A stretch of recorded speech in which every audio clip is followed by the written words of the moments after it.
Bonsoir à toutes et à tous et merci de votre fidélité à ces nouveaux numéros de Face à Face co-animés aujourd'hui par Jean-Romance Mokolo Mololo de Canal Congo Télévision et de moi Jean Pinjodji pour le compte de Canal King Télévision. En face de vous pour cette soirée, l'honorable député national élu de Dungu, Xavier Bonane Angrandi, qui nous fait l'honneur de répondre à notre invitation.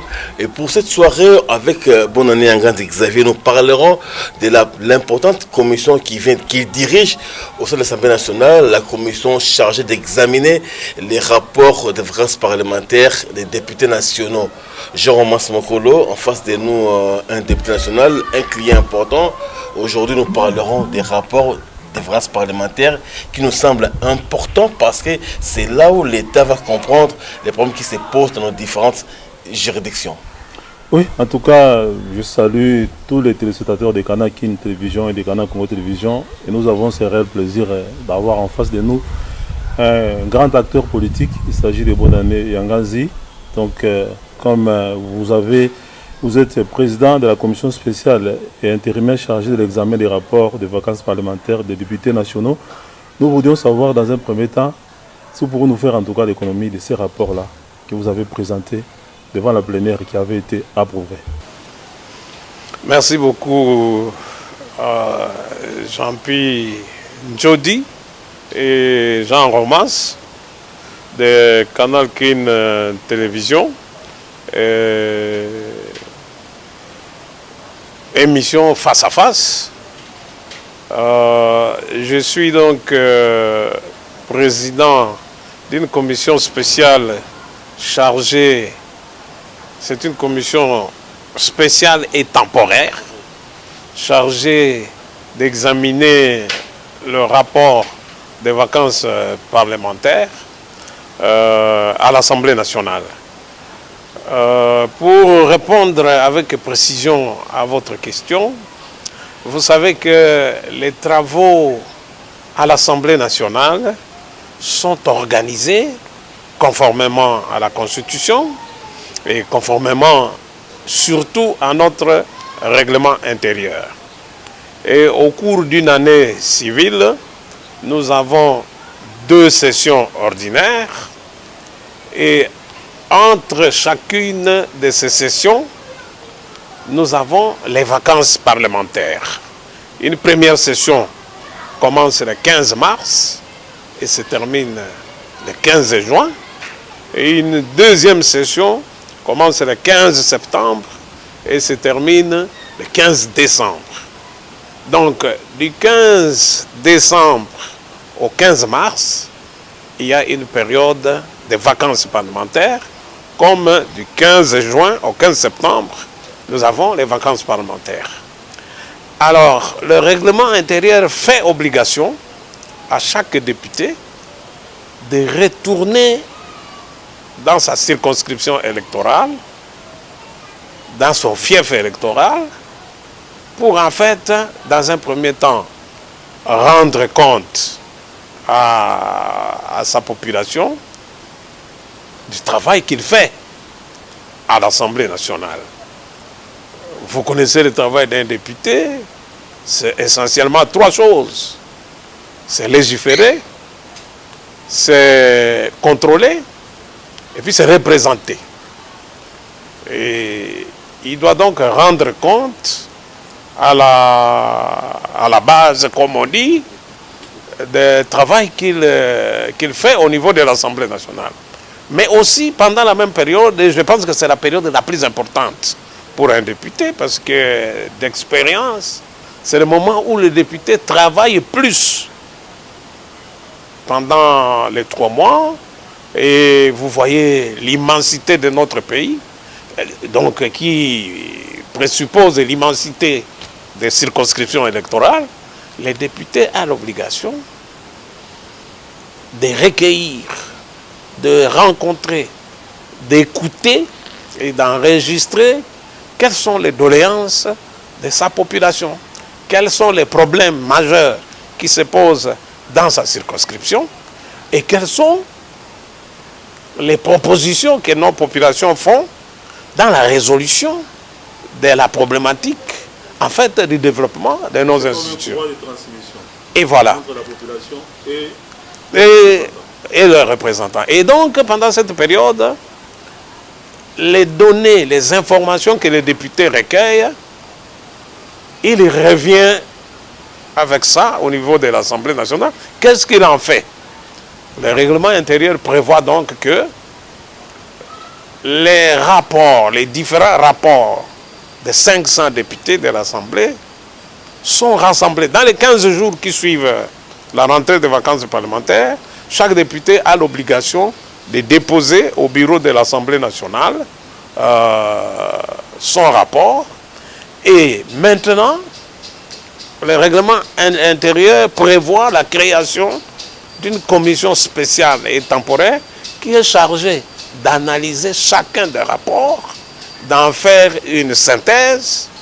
Et une fois que cette synthèse-là est adoptée par la plénière, qui est l'organe suprême de l'Assemblée nationale, et maintenant, les résolutions, les recommandations, les problèmes qui sont dans cette synthèse-là sont transmis aux autres institutions, notamment le gouvernement, qui en fait sont chargés de trouver des solutions à ces problèmes. Voilà un peu ce que je peux dire, la démarche de la commission spéciale et temporaire. Alors, Honorable Bonani Nganzi, parlant de ces rapports-là, nous avons appris, quand vous le présentiez il y a 48 heures, que seuls 320, les chiffres n'est pas exact, vous allez les confondre l'infirmer, environ 320 ou 25 députés seulement ont déposé leur rapport. Vous avez une affaire de 66% des rapports traités. Alors, ceux qui ne l'ont pas fait, leur territoire, seront marginalisés ou comment? Non, on va parler des chiffres, évidemment, mais je voudrais vous dire que depuis les législatures passées, les députés ont vécu un peu une espèce de frustration. Les députés ont vécu un peu une espèce d'inutilité de ces rapports-là. Parce que ils faisaient les rapports et ils avaient la nette impression que ces rapports-là n'étaient pas suivis des faits. Comme une simple formalité. Comme une simple formalité. Et les méthodologies utilisées dans les autres législatures ont cristallisé cette impuissance des députés face à la résolution de leurs problèmes. Mais je voudrais vous dire que en cette troisième législature de la Troisième République, un effort a été fait pour que ces rapports-là soient examinés et finalement que ces rapports soient débattus.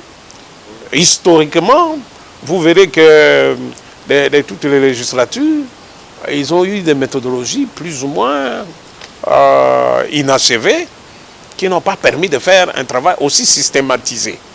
Alors, cette législature, nous en sommes au deuxième rapport.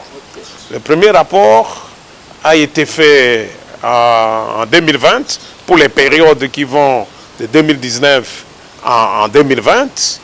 Et nous avons eu l'honneur d'être désignés par le bureau de l'Assemblée nationale pour présider cette commission temporaire.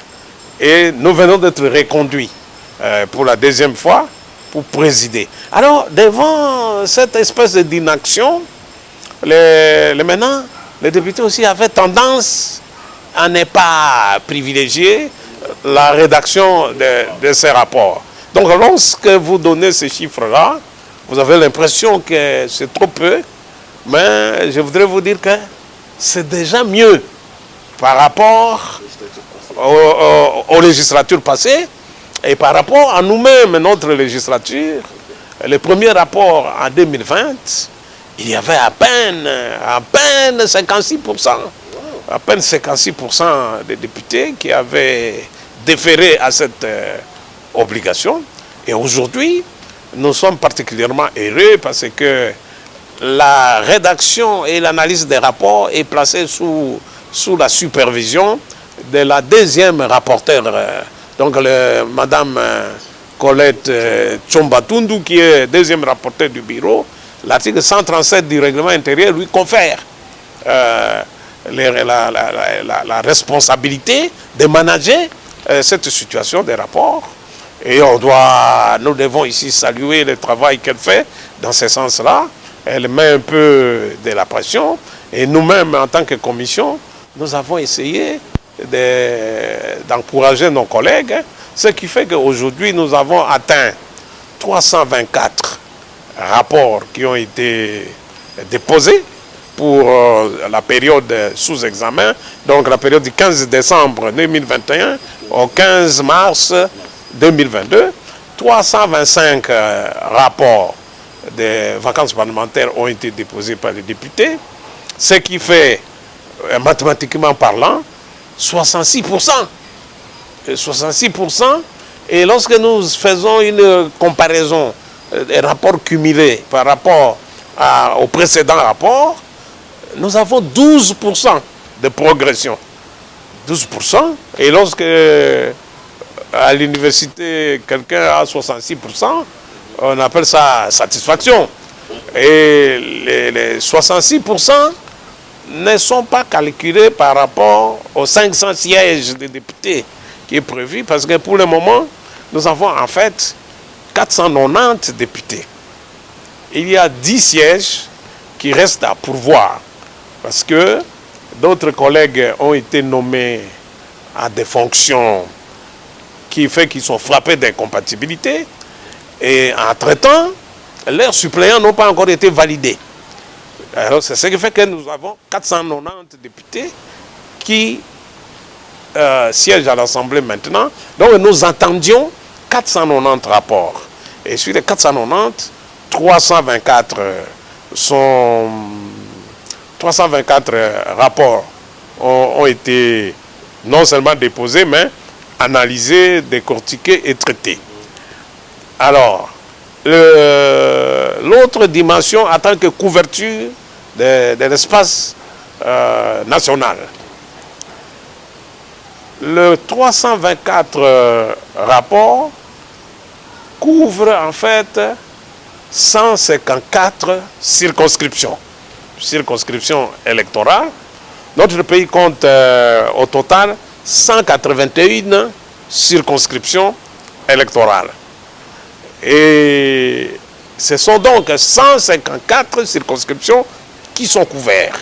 Il reste la différence de 27. Donc il y a 27 circonscriptions pour lesquelles, et ça nous déplorons ça, il y a en fait 0 rapport sur les 27 là.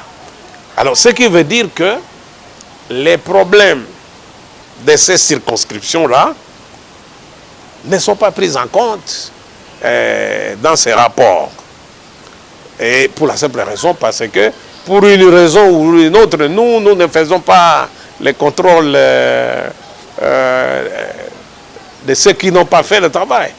Il peut y avoir plusieurs raisons. Le député peut avoir été malade, empêché de se rendre dans les circonscriptions. Donc on ne peut pas obliger les députés à rédiger un rapport, même s'il n'a pas été. Et donc les 27 circonscriptions ne sont pas prises en compte dans ces rapports. Ce qui est dommage, c'est que nous déplorons.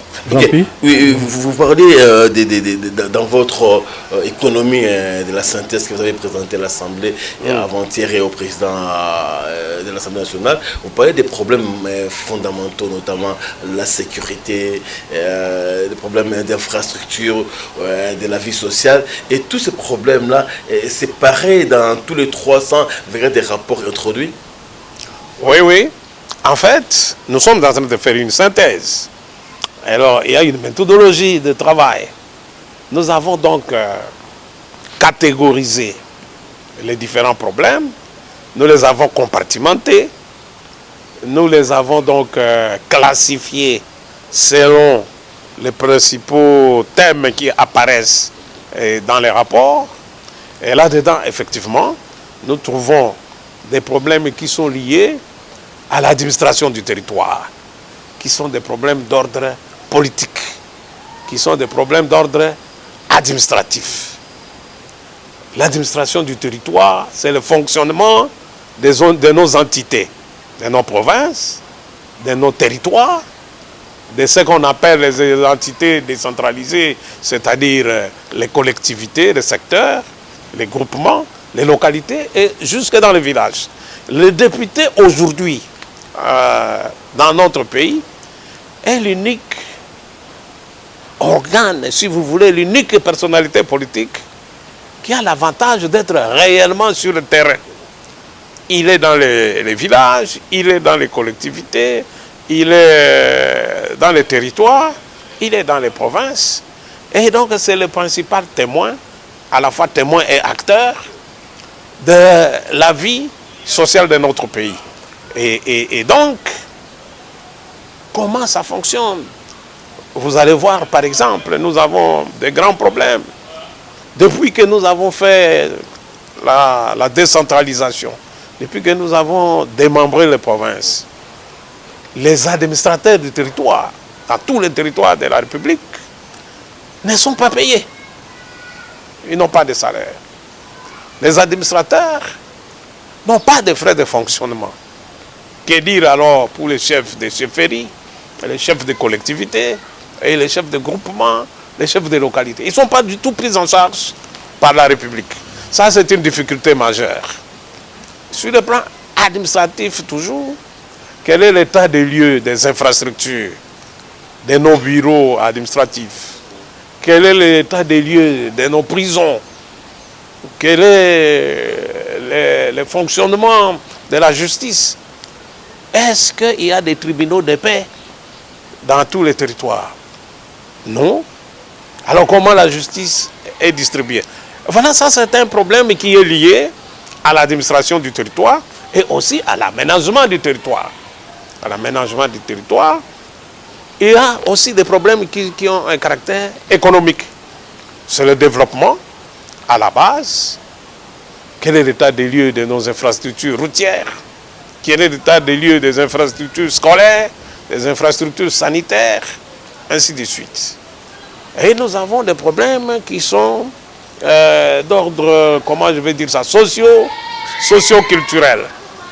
Comment la vie se développe, la vie culturelle, nos sports, nous sommes un pays de la musique. Et comment c'est fait dans les différentes entités et comment ces choses-là sont organisées, pas seulement organisées, comment ces choses-là sont managées. Et donc chaque député ramène, selon un canevas, parce que nous avons voulu faciliter le travail, nous-mêmes en tant que commission, de l'expérience que nous avons eue au premier rapport, nous avons fait un canevas de travail que nous avons remis à chaque député, ce qui lui permet maintenant la récolte des données. Et une fois les données sont récoltées, et maintenant une espèce de méthodologie de rédaction, la rédaction même du rapport, qui répond à ce canevas. Et alors, à chaque problème que nous avons sérié, nous avons trouvé des recommandations, des propositions, des solutions à chaque problème. Et puis, il y a un troisième tableau qui présente maintenant quels sont les organes institutionnels, quels sont les ministères sectoriels qui sont chargés de donner la réponse à ces questions que les députés posent. Voilà un peu comment le travail est structuré. Oui, bon, honorable Bouna Yanganzi, vous venez là en tout cas de donner pratiquement l'économie de tous ces rapports-là. Ce sont les mêmes problèmes pratiquement qui reviennent dans toutes les provinces, dans toutes les circonscriptions électorales.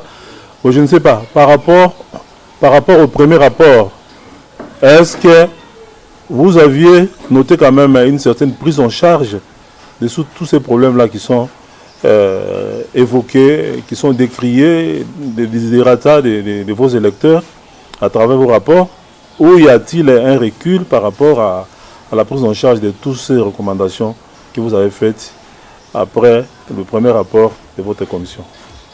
Il y a plutôt eu dégradation. Il est vrai que les problèmes sont presque les mêmes dans toutes les circonscriptions et dans tous les domaines que nous avons traversés ici. Nous n'avons pas obtenu des réponses significatives aux problèmes qui ont été posés. Lorsque nous prenons par exemple le problème de sécurité, à ce qui concerne les groupes armés, à ce qui concerne les rébellions, notamment dans la partie orientale de notre pays, dans la partie, vous avez les Sud Kivu, les Nord Kivu, l'Ituri, les Haut-Ouélé, les Bas-Ouélé, enfin tous les versants, jusque dans les Tanganyika. Vous savez, lorsque nous avons fait le précédent rapport, il n'y avait pas d'état de siège. Entre le premier rapport et le deuxième rapport, il y a état de siège. Y a-t-il évolution ou dégradation de la situation? S'il y a état de siège, je sais qu'il y a eu dégradation. Il y a eu des propositions qui ont été faites au ministère sectoriel, notamment le ministère de l'Intérieur, notamment le ministère de la Défense, en ce qui concerne la situation de nos forces de l'ordre et de forces de sécurité, les FARDC, la police nationale congolaise, leur prise en charge dans les provinces, leurs effectifs sur le champ des opérations. Donc, il y a eu recul. Les problèmes, quand bien même qu'ils ont été pris en charge, notamment dans les domaines comme les 145, il y a un projet du gouvernement de 145 territoires, parce que nous regardons dans ces différents projets, certains aspects de notre rapport ont été exploités dans le montage de ce programme, mais le programme n'a pas encore été mis en exécution jusqu'au moment où nous parlons là-bas, à traitant, parce que en ce qui concerne les routes, chez nous, c'est saisonnier. Par exemple, maintenant, pendant que nous sommes à saison sèche dans l'hémisphère sud, dans l'hémisphère nord, chez moi par exemple, maintenant, c'est la grande saison de pluie. C'est la grande saison de pluie et la circulation donc sur les routes devient difficile. C'est le moment aussi que choisissent les groupes armés pour intensifier leurs activités, etc. Voilà un peu... Oui, honorable Bouna Yanganzi, nous rappelons que vous êtes élu de Dungu dans les Hautes-Ouélé. Nous parlions des rapports de vacances et vous notiez ici qu'il y a ces projets de développement de 145 territoires qui n'a pas encore en tout cas commencé à être exécuté et que vous avez noté le même problème. Bon, on est là pratiquement à quelques semaines du 62e anniversaire de notre accession à l'indépendance et on note par exemple que nous, les Congolais, après l'indépendance, n'avons pas fait mieux que les colons belges. Comment vous expliquez cet état des choses et comment en sortir? Et donc, moi, je voudrais dire que 62 ans d'indépendance, notre bilan est, comment on peut dire ça, négatif. Si pas catastrophique. Qu'avons-nous fait? Nous n'avons pas été à la hauteur. Qu'avons-nous fait de ce pays, la République démocratique du Congo? Et lorsque les analystes, les économistes, les sociologues, etc., lorsqu'ils font leurs analyses du niveau de vie en 1960, au niveau de vie aujourd'hui des Congolais, les indices de développement humain. Et en fait, nous avons développé la pauvreté. La République démocratique du Congo, sur les 26 provinces que nous avons aujourd'hui, plus de 20 provinces vivent sous le seuil de la pauvreté. Il y a peut-être 5 ou 6 provinces qu'on peut dire quand même qu'ils sortent de l'eau. Alors cela pose la problématique de l'homme congolais. Cela pose la problématique de nous. les élites, nous, les intellectuels.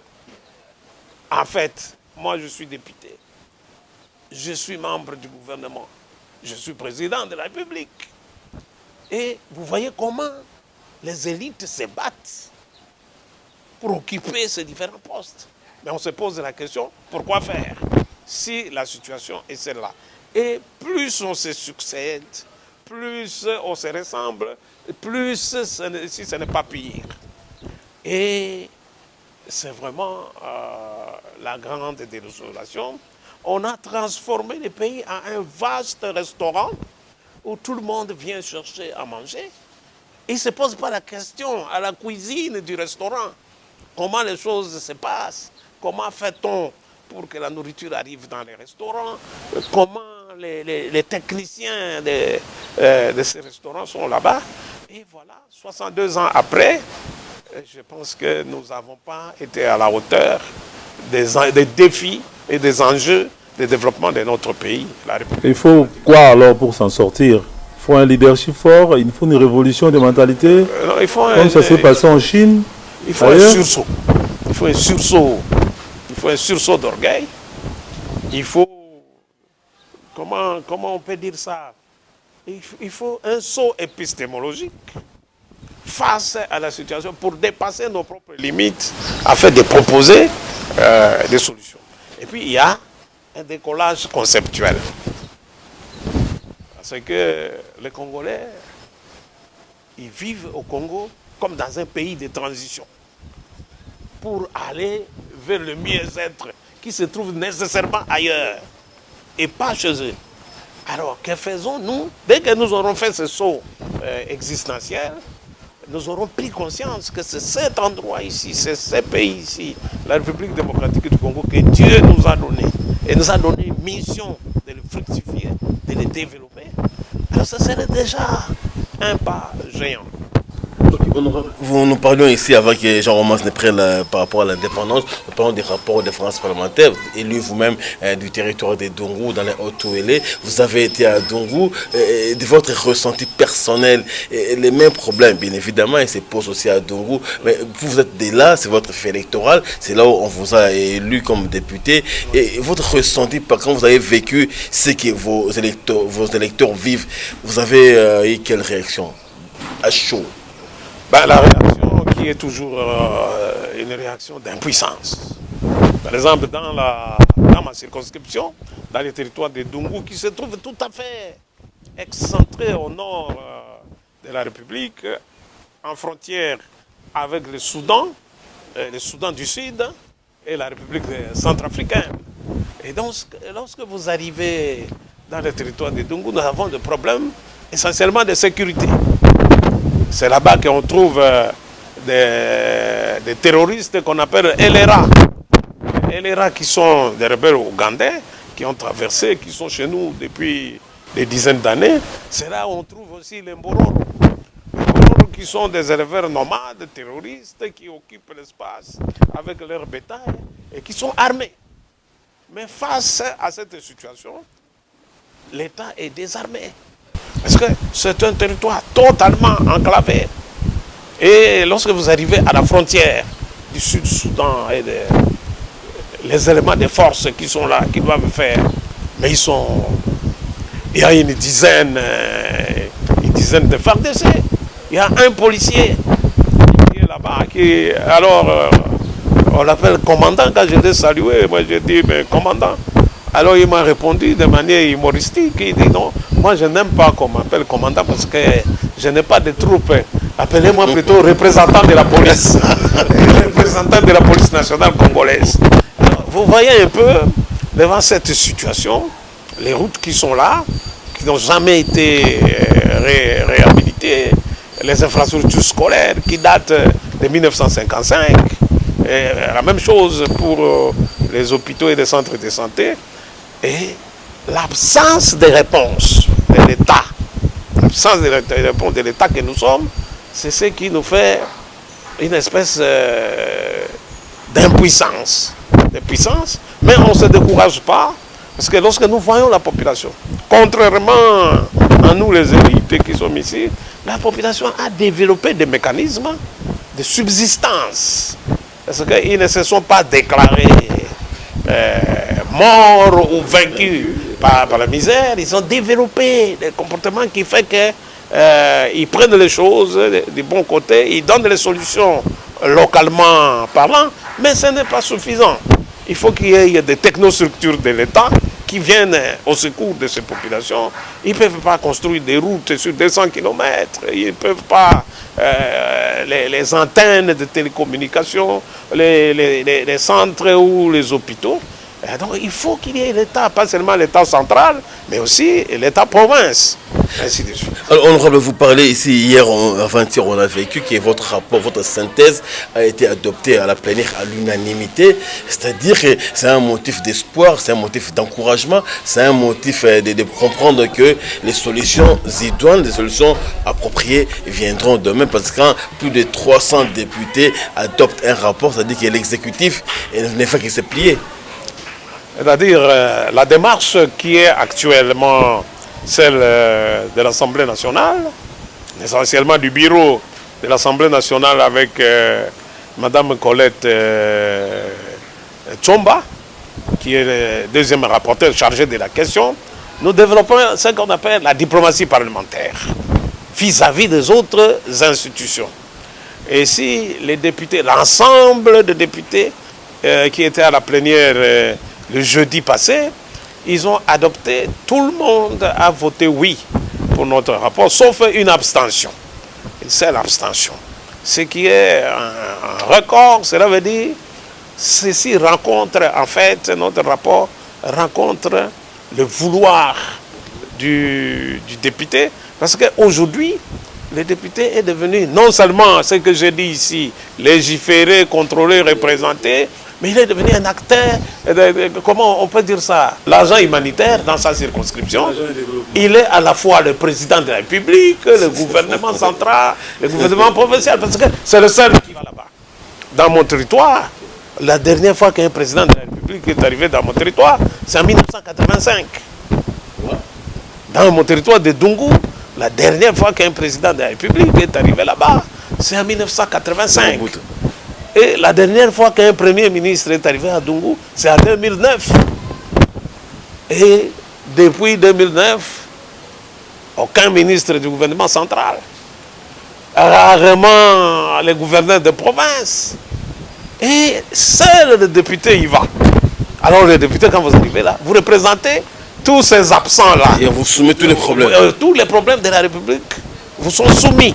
Et vous devez donner des solutions. C'est la raison pour laquelle le chef de l'État avait promis qu'on puisse allouer à chaque député un budget conséquent pour ses vacances parlementaires. Ce n'était que des promesses. Malheureusement, jusque-là, ce n'était qu'une promesse qui aurait rencontré la problématique que nous sommes en train de vous poser ici. Alors, je parlais de la diplomatie parlementaire. Et donc, le bureau du Parlement et nous-mêmes, les membres de la commission spéciale, nous avons comme mission maintenant, d'ailleurs nous allons publier dorénavant dans comment on peut appeler, une espèce de livre que nous allons publier, notre rapport, et nous allons passer ministère par ministère, institution par institution, au besoin sensibiliser ces acteurs pour que les prochains budgets de la République, la loi de finances, doit être puisé là-bas. Au lieu que la loi de finances devienne une construction intellectuelle, que les experts ils amènent au Parlement, ils discutent des choses qui n'existent pas. Maintenant, nous avons de la matière. Nous avons un corpus de réalités sociales de notre République que les députés amènent aux autres institutions. Honorable, la non prise en charge de tous ces problèmes qui se posent dans vos fiefs électoraux, notamment à Dungu et ailleurs, par les ministères sectoriels, par les institutions de l'État, c'est quoi? C'est dû à quoi? À un manque de volonté politique ou à un manque de moyens? À cause peut-être de l'insuffisance de notre budget, qui est un budget de misère. Dans un premier temps, c'est la lourdeur de la machine. C'est la lourdeur de la machine administrative. On ne peut pas les accuser le gouvernement de mauvaise foi ou bien de mauvaise volonté. Ils peuvent avoir la volonté, Mais la lourdeur de la machine est telle que la centralisation. Nous avons décidé dans notre constitution de la Troisième République de faire du Congo un pays fortement décentralisé. C'est un euphémisme, mais le centralisme à la peau dure. Ce qui fait qu'aujourd'hui, les 40%, c'est devenu un discours. Depuis 2006, avec la nouvelle constitution, nous ne sommes jamais parvenus. La retenue la source donc, comme la machine centralisateur est tellement lourde que ça empêche la réalisation souvent de certaines promesses, souvent de certains vœux devant les réalités du Congo profond. Et ça fait partie de nos insuffisances de gouvernance. Ok, Honorable Bonani, on va bientôt prendre les derniers chapitres consacrés à votre famille politique, le Front commun pour le Congo, mais on va finir parce que la session de mars prend fin dans quelques jours. Vous serez contraint encore de repartir pour Dungu et voir la même misère, le même problème. Vous allez repartir? Mais on n'est pas contraint, c'est ça notre travail. Donc chaque vacances parlementaire, un député doit passer au moins un mois minimum dans sa circonscription. Les problèmes sont les mêmes et chaque jour, ils se posent de manière différente. L'eau continue à couler, l'eau ne s'est pas arrêtée à notre dernière vacances parlementaire. Les problèmes, vous avez posé la question, est-ce qu'il y a eu évolution? Oui, mais dans le sens négatif. Dans le sens négatif. Alors nous avons vérifié, est-ce qu'il y a un redressement de la pente? Nous, on espérait. La dernière fois, lorsque nous étions en conférence en territoire de Dungu, j'ai organisé une conférence avec tous mes collègues députés nationaux, députés provinciaux, sénateurs de la circonscription. Nous fondions les espoirs que, avant notre retour aux prochaines vacances, que le projet de 145 territoires aurait déjà démarré. Et je pense que nous serons obligés de constater que le projet n'a pas démarré et donc que les problèmes évoluent négativement. Et donc nous avons comme obligation d'aller chaque fois aux cheveux du malade. D'aller chaque fois tester la température du malade. Et nous avons ferme espoir que le malade sera sauvé. Le FCC. Voilà. Nous rappelons que vous êtes aussi non seulement élu de Dungu, mais pour le compte du Front commun pour le Congo, qui est piloté par l'autorité morale Joseph Kabila Kabange, mon autre quand même qui a une partie qui a rejoint les camps adverses, qui a traversé le fleuve avec armes et bagages. La question qu'on se pose, pourquoi vous n'avez pas pris ces bateaux-là pour traverser le fleuve Congo et aller de l'autre côté? Très bien, moi je suis élu du PPRD pour le territoire de Dungu. Et donc le PPRD qui est membre du Front commun pour le Congo. Aujourd'hui nous sommes en 2022. Le coup d'État institutionnel qui a fait basculer la majorité s'est produit le 10 décembre 2020. Donc ça fait 2 ans. Je voudrais que vous posiez cette question à nos collègues qui ont traversé avec armes et bagages, comme vous dites, si la solution qu'ils cherchaient, ils l'ont trouvé. Est-ce qu'ils l'ont trouvé 2 ans après, de l'autre côté de la rivière, où les herbes sont vertes? Et comme M. Séguin, vous connaissez l'histoire. La chèvre de M. Séguin est trouvée toujours. Mais nous ne sommes pas du PPRD par opportunisme. Nous y sommes par conviction. Nous avons estimé que nous avons une croyance, nous croyons foncièrement à la démocratie, que nous pouvons exercer la démocratie dans notre pays selon les règles. Selon les règles. Il n'est pas possible que, sans élection, qu'une majorité change en cours de législature. C'est un coup d'État institutionnel. Et l'objectif, c'était de neutraliser le Front commun pour le Congo, de neutraliser le PPRD essentiellement. Et aujourd'hui, Dieu merci, nous sommes là. Nous sommes là et déterminés plus que jamais à reconquérir le pouvoir par des moyens démocratiques. Nous n'allons pas perpétuer les mauvaises habitudes. Nous attendons donc les prochaines élections. Et nos amis qui ont traversé, peut-être qu'ils ont envie de traverser dans le sens contraire, de revenir, parce que tout ce qu'ils ont reproché au Front commun pour le Congo, tout ce qu'ils ont cru trouver en traversant, lorsque nous les écoutons parler, on dirait qu'ils n'ont pas trouvé. Et alors, nous sommes tout à fait à l'aise. Et il ne faut pas aussi que dans un système démocratique, mais il doit y avoir la contradiction. Nous ne pouvons pas aller dans les régimes de pensée unique, que nous connaissons très bien d'ailleurs. Nous avons une histoire de parti-État ici. Est-ce que tout le monde doit être dans une union qu'on appelle sacrée? Eh bien, qui va faire la contradiction? Il faut qu'il y ait action et contraction. Il faut qu'il y ait les idées qui s'entrechoquent. Or, j'ai l'impression que dans ces regroupements-là, ils ont plutôt des tendances. Ils ont des tendances. Il n'y a que nous, en dehors de nous, il n'y a pas la vie. Il y en a qui estiment que vous avez fait 18 ans, vous aurez détruit le pays et que vous ne devriez même pas postuler pour les prochaines élections.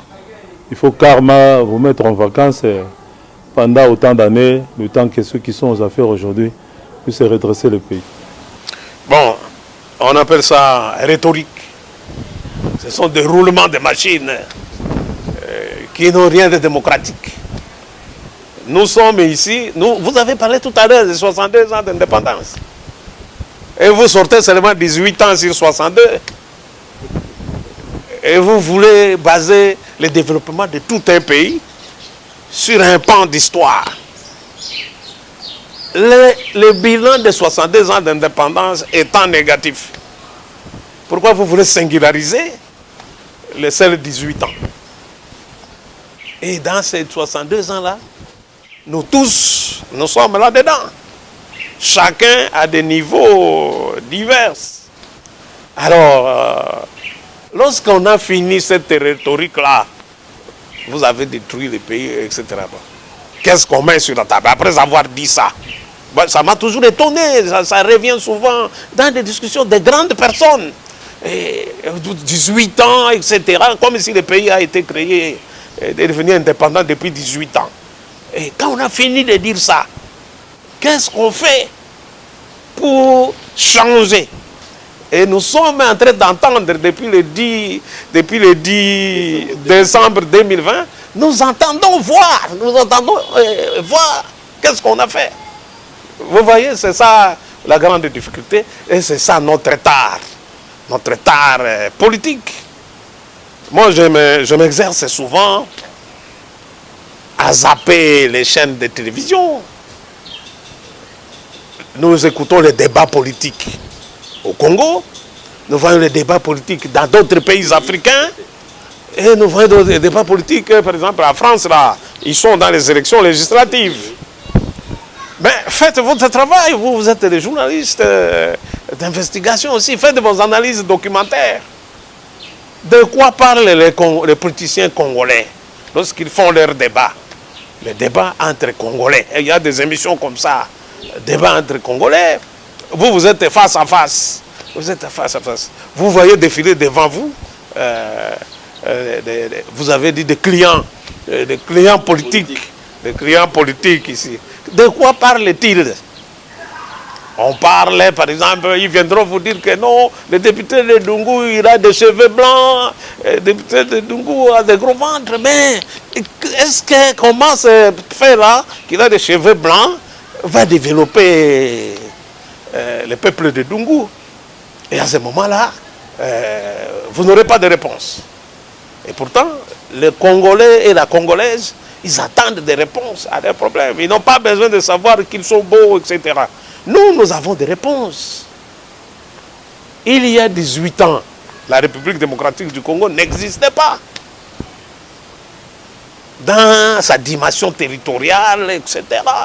Il y avait la République de RCD Goma, il y avait la République de MLC, et ce côté ici qu'on appelait gouvernement, c'était un pont. Par quel mécanisme sommes-nous parvenus à faire la réunification si on n'a rien fait? 18 ans est compté toujours à partir de 2000. La prise 2001, je crois, la prise de pouvoir par Joseph Kabila Kabange. Comment un pays qui n'existait pas est-il devenu brusquement un pays au point qu'on fait une remise démocratique et civilisée du pouvoir avec vous? Comment ça s'est passé si on a détruit? Comment ces pays ici qui n'existaient pas a-t-il fait pour vaincre la première guerre mondiale de l'Afrique?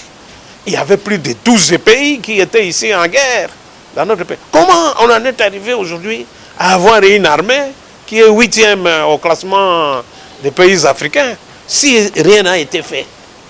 Comment on est arrivé à avoir une constitution? Comment sommes-nous arrivés à ce qu'il y a des troisième, comment on appelle ça, cycle électoral, et que nous préparons un quatrième cycle? Et naturellement, lorsque vous arrivez avec des faits, ça ce sont des faits, le débat n'est pas celui-là. Le débat est tout simplement antidémocratique. De quel droit un citoyen peut empêcher un autre citoyen de parler, d'avoir son opinion, d'avoir un mot à dire sur la conduite de la République, tout en disant que nous respectons la Constitution?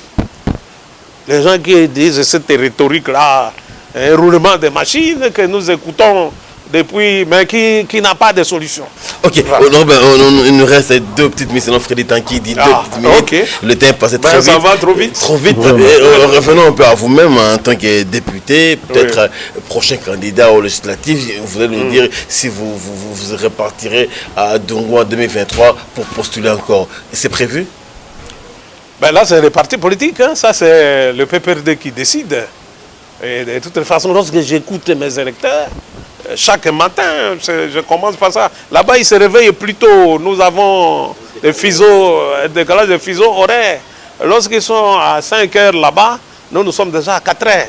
Mais eux, ils m'appellent déjà. Ils oublient que je dors quand même à 4 heures. Et donc, nous faisons le tour de la situation. Et donc, nous allons répondre à l'appel du devoir. Voilà. En tout cas, une toute dernière question. Le silence de votre autorité, Mora Joseph Kabila Kabange, ne vous met pas mal à l'aise en tant que FCC, en tant que PPRD? Quel silence? Nous parlons avec lui. Par rapport à l'opinion. Mais c'est l'opinion, c'est qui? L'autorité morale se trouve à Lubumbashi et il ne fait que recevoir tous les jours. Il est là en communion parfaite avec la population congolaise. Le silence, c'est dans le brouhaha de 50 télévisions de Kinshasa. En tout cas, nous sommes en contact permanent avec lui et les populations, dans sa plus simple expression, sont en contact avec lui. Moi, je ne sais pas quel est le silence que vous... Oui, qui puisse quand même s'adresser à la population, qui puisse dire un petit mot sur ce qui se passe dans le pays. Il y a 18 ans, il n'a rien fait. Comment il va s'adresser? Si on suit la rhétorique ambiante, comment il va commencer à s'adresser? Parce qu'il n'a même pas le droit à la parole. Si on suit la rhétorique. Voilà, merci à vous, Honorable Niangas, de votre disponibilité. Et on est arrivé à la fin de ces face-à-face auxquels vous avez répondu à nos questions. L'opinion est édifiée, on l'espère. Et de votre ressenti, pensez-vous que le rendez-vous a été intéressant? Non, je voudrais vous féliciter. Moi, je ne connaissais pas le face-à-face. Je connais seulement l'école du changement et tout ça. Alors maintenant, il y a le face-à-face. C'est un exercice. C'est aussi ça, la représentation. Les députés, nous devons souvent rendre compte à l'opinion, rendre compte à notre peuple pour qu'il soit informé. Le grand travail que nous faisons autour d'un exercice pour lesquels les politiciens ne sont pas habitués. C'est un exercice. Les scientifiques viendront un jour, lorsqu'ils viendront au Parlement, ils trouveront des rapports qui sont techniquement vendables. Et nous, on est très contents. Nous devons expliquer ça à notre population pour que ce ne soit pas toujours les étrangers qui viennent raconter notre histoire à notre place. Donc, je vous félicite et merci beaucoup pour ces petits moments que nous avons passés ensemble. Et nous vous remercions également. Merci. Merci également à vous, merci à Jean-Romain Mokolo, merci à Freddy Tankidi, Pichuki Zaza, Patin Tumbo pour la partie YouTube et tous ceux qui ont pris part à cette émission. Nous vous rappelons, c'est diffusé sur Canal Kin et Canal Congo Télévision et sur nos 2 chaînes YouTube. Merci à vous, bonne soirée et à la prochaine.